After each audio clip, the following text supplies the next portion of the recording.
வரைக்கும் நம்ம வந்து நம்மளோட சப்ஜெக்ட்ல தியோரிட்டிக்கலாக படிக்கிற விஷயங்கள் நம்ம ப்ராக்டிக்கலாக பண்ணால் கூட டிசீஸ் ரிலேட்டடாக தான் வெளியில் போகும்போது நம்ம பேஷண்ட் கேரில் தான் ஜாஸ்தி ஒர்க் பண்ணுவோம். ஸோ அப்போ பண்ணும்போது நமக்கு அதை பற்றின கொஞ்சம் டெப்த்தான நாலேஜ் கிடைக்கணும் அப்படின்னா ஸோ அந்த ரிலேட்டடான ஒரு எக்ஸ்பர்ட்டோட கிளாஸஸ் இருக்கிறது வந்து நமக்கு மிகப்பெரிய ஒரு வரம்னு சொல்லலாம். ஸோ அது மூலிமா நிறைய நம்மளை வந்து நாலேஜை வந்து கெயின் பண்ணிக்க முடியும். தேங்க்யூ. சொல்லி கொடுப்பாங்க. So I never miss this class.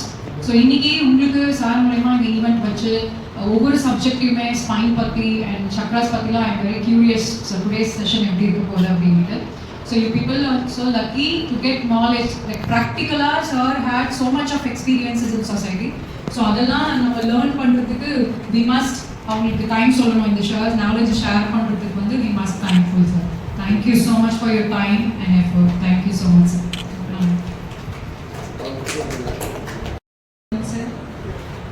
Navasakthi sir class வந்து ரொம்ப நல்லா இருக்கும். அவங்க டேரக்டாக ஸ்பெசிமென்லாம் கொண்டு வந்து எங்களுக்கு எடுத்தாங்க. டீட்டெயிலாக டெப்த்தாக எடுப்பாங்க.